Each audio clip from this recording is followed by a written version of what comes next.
గద్దర్ ప్రకాష్ రాజ్ గారి గురించి అదే ఆయన ఏ ఉద్దేశంతో మాట్లాడారు చెప్పండి. ఆయన ఏంటి, ఆయన కాంట్రిబ్యూషన్ ఏంటి, ఆయన కాంట్రిబ్యూషన్ ఏంటని అడుగుతున్నా. అది ఎందుకు క్వశ్చన్ చేయడానికి?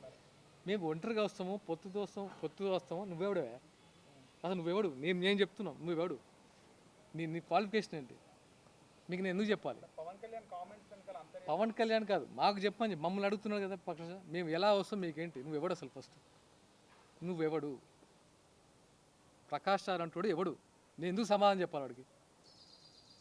నేను ఇదే అడుగుతున్నాను. ఎందుకంటే ప్రతిసారి నువ్వు ఎక్కడికి వెళ్ళినా, ఏ దేశంలో ఏ మూలనైనా సరే, ఎవడు హ్యాపీగా ఉన్నా సరే వాళ్ళని కెలికి వాడిని ఏదో రకంగా విమర్శించి, నువ్వు అసలు ఏ రోజైనా షూటింగ్ వచ్చి అసలు ఇండస్ట్రీలో నీకున్న పేరు నీకు తెలుసా ప్రకాష్ రాజ్ గారు?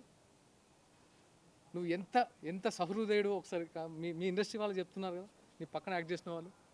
మీకు సమాధానాలు చెప్పాల్సిన అవసరం మాకు లేదు. మేము పొత్తుతో వస్తామా, ఒంటరిగా వస్తామా? తెలంగాణలో నీ కాంట్రిబ్యూషన్ ఏంటి? ఏం ఉద్యమాలు చేస్తావు నువ్వు సాయుధ పోరాటం చేసిన ప్రకాష్ రాజ్ గురించి చెప్తాం. తెలంగాణ సాయుధ పోరాటం చేసింది ప్రకాష్ రాజ్ గారు. తెలంగాణ రజాకార్ మూవ్మెంట్ తీసుకొచ్చింది ప్రకాష్ రాజ్ గారు.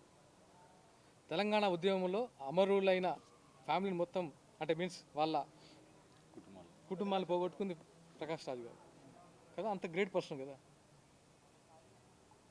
ఏం మాట్లాడతారు ఆయన? ఎక్కడ ఎవరితో మాట్లాడుతున్నారు? పవన్ కళ్యాణ్ గారు అంటే మరింత ద్వేషమా? అరే మేము చేస్తున్నాం, ఇక్కడ మేము ఫైట్ చేస్తున్నాం. తెలంగాణ నీకెక్కడో ఫామ్ హౌస్ కాదు. తెలంగాణలో 40 సంవత్సరాల నుంచి చూస్తున్నాం మేము, చిన్నపిల్లప్పటి నుంచి. ఎన్ని కష్టాలు ఉన్నాయి, ఎలాంటి కష్టాలు ఉంటాయో చూస్తే ఈ మాట మాట్లాడు. నేను భారతదేశంలో ఎవరైనా ఎక్కడ ఉండొచ్చు, ఏ ప్రొఫెషన్ ఉండదు, తప్పులేదు. కానీ క్వశ్చన్ చేయడానికి కూడా అర్హత ఉండాలి. ఎవరిని క్వశ్చన్ చేస్తున్నావు, ఎందుకు క్వశ్చన్ చేస్తున్నావు, నీ కాంట్రిబ్యూషన్ ఏంటి, నువ్వు ఏం చేస్తావు తెలంగాణకి చెప్తున్నావు. ప్రకాష్ రాజ్ అడుగుతున్నావు, తెలంగాణకి నువ్వేం చేస్తావు? చాలా ఇంకా అంటే ప్రతిసారి మేమనేది ఏంటంటే బ్రదర్, మీరు ఇప్పుడు ప్రకాష్ రాజ్ అనేవాడు పాయింట్ లేడు. ఇప్పుడు ఉన్నదల్లా ఎవరంటే, ఎవరైతే లిక్కర్ రాని ఈ రోజున ఒక రాజకీయ పార్టీ పెట్టి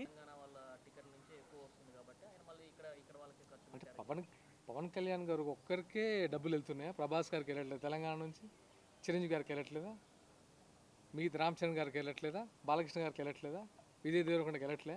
అంటే వీళ్ళందరిది పక్కన పెట్టి ఓన్లీ పవన్ కళ్యాణ్ గారికే నైజాంలో డబ్బులు ఇస్తున్నాం మనం. ఆమె అంటే చెప్తున్నాను కదా, ఇది ఆమెకు తెలుస్తుంది. కాకపోతే ఏంటంటే పవన్ కళ్యాణ్ గారు అంటే ఇట్లా మీడియాలో కూడా ఇప్పుడు ఆమె చేసే కార్యక్రమాలు ఏముంది, TRS 2.0 ఏం లేవు కదా. అదే మైలేజ్ రావట్లేదు అంటే పవన్ కళ్యాణ్ గారి నుంచి మాట్లాడారు. కాబట్టి మన వాళ్ళందరూ కొంచెం యాక్టివేట్ అయ్యి ముందుకు అడుగుతారు. ఆమె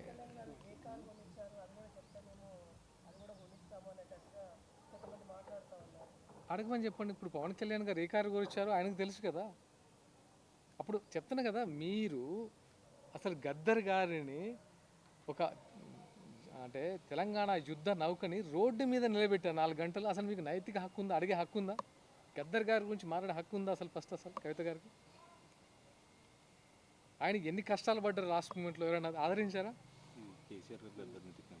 ఇదిగో కేసీఆర్ గారు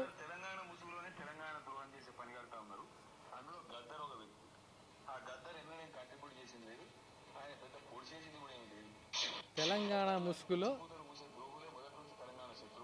తెలంగాణకి శత్రు గద్దర్ గారు అని మీ డాడీ అన్నారుగా. తెలంగాణకి ప్రథమ శత్రువు గద్దర్ గారు. వింటున్నారా? వినాలమ్మా, వినండి. ఇలాంటి మాటలు మాట్లాడి ఇప్పుడు అతి ప్రేమ. ఎందుకంటే ఆయన లేరు కదా. గద్దర్ ఉంటే ఆయన కట్టతో కొట్టేవాడు ఒక్కొక్కటి పరిగెత్తుకుంటారు.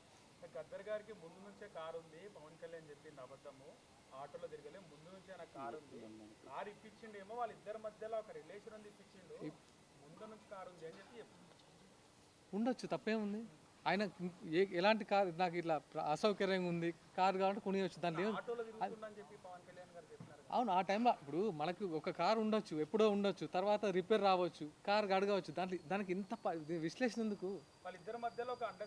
అరే అంటే ఆయన బయటికి చెప్పిన పరిస్థితి ఏంటి? మీరు ఇప్పుడు గద్దర్ గురించి మాట్లాడుతున్నారు. ఎందుకు కోపం అమ్మా? అరే చేస్తున్నాడు, మా మధ్య ఇంత అనుబంధం ఉందని చెప్పుకోవడం తప్ప. దాని కోపం ఏంది?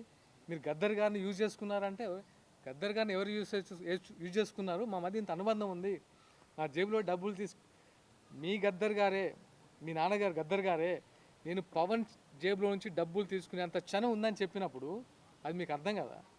వాళ్ళిద్దరి మధ్య ఎంత చనువు ఉందో. వాళ్ళిద్దరు ఫ్రెండ్స్ కావచ్చు.